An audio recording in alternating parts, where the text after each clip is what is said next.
Hey welcome to my YouTube channel. आज के इस वीडियो में बात करने वाले हैं एक छोटी सी कंपनी यूनिटैक लिमिटेड के बारे में। अगर आप किसी कंपनी में इन्वेस्टमेंट करते हैं तो सबसे पहले क्या देखते हैं, कंपनी काम क्या करती है। अगर कंपनी का काम समझ में आता है तो ही इन्वेस्टर्स उसमें इन्वेस्ट करते हैं, नहीं तो फिर उसमें इन्वेस्टमेंट नहीं होता है। तो इसलिए किसी भी कंपनी का जब आप एनालिसिस कर रहे हैं तो उसका काम सबसे पहले देखिए। काम के बाद कंपनी काम से प्रॉफिट कमा पा रही है या नहीं पा रही है। अगर कंपनी प्रॉफिट नहीं कर पा रही है तो फिर उसका शेयर भी प्रॉफिट निकाल कर कैसे देगा। बहुत सारे ऐसे उदाहरण भी हैं कि बहुत सारी कंपनी जो लॉस मेकिंग है, बाद में वो कंपनी डूब जाती है, नीलाम हो जाती है, फिर उसके शेयर होल्डर्स को कुछ नहीं मिलता है। ऐसे काफ़ी सारे एग्जाम्पल पड़े हुए हैं।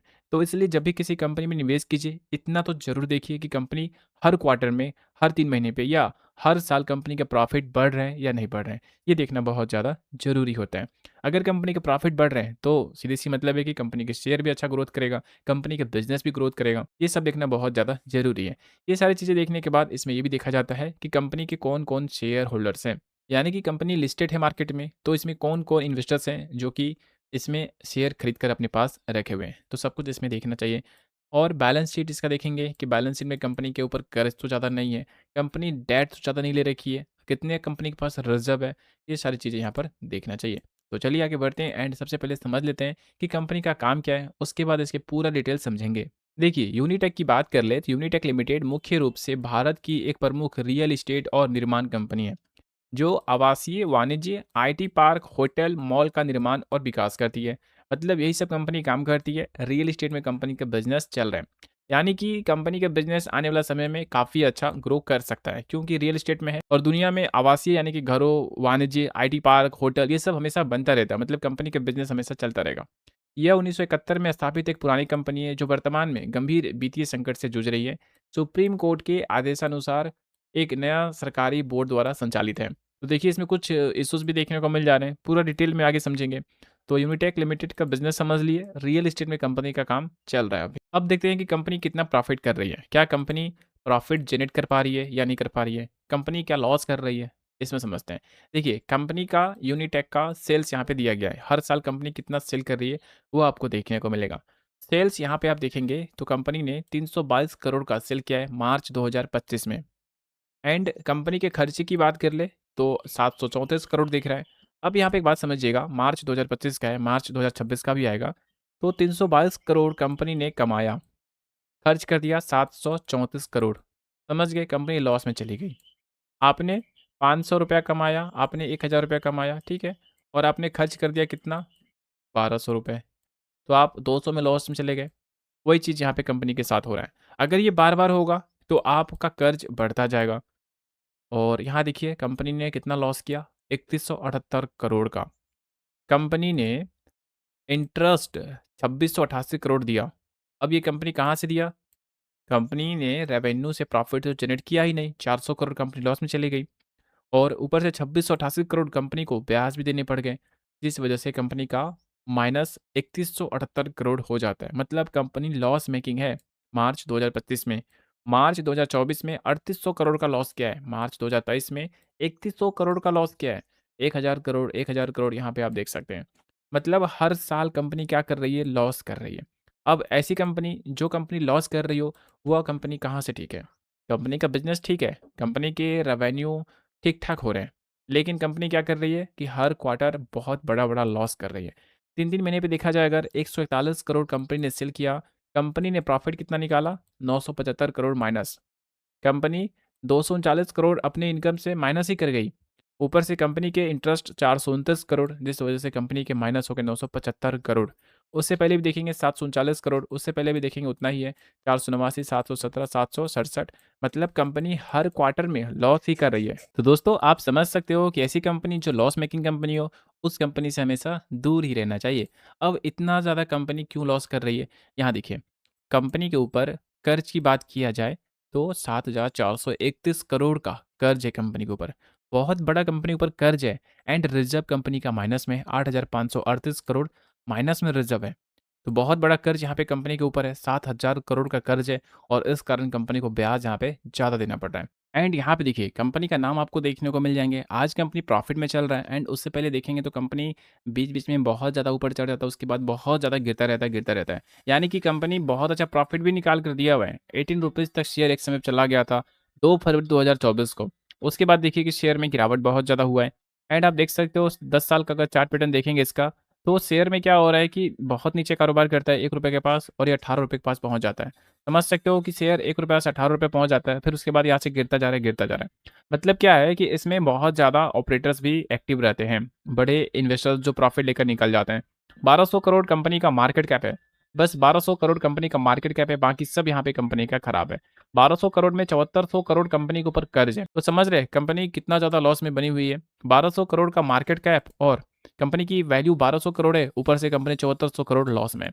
तो ऐसी कंपनी में जब तेज़ी आता है तो उस टाइम बहुत सारे निवेशक फँस जाते हैं, रिटेल निवेशक फँस जाते हैं। वह कंपनी का फंडामेंटल नहीं देखते हैं, बस आँख बंद करके उसमें आ जाते हैं। अगर कोई प्रॉफिट लेके निकल गया तब तो निकल गया, नहीं तो फिर यहाँ पर बहुत ज़्यादा वो फँस जाता है।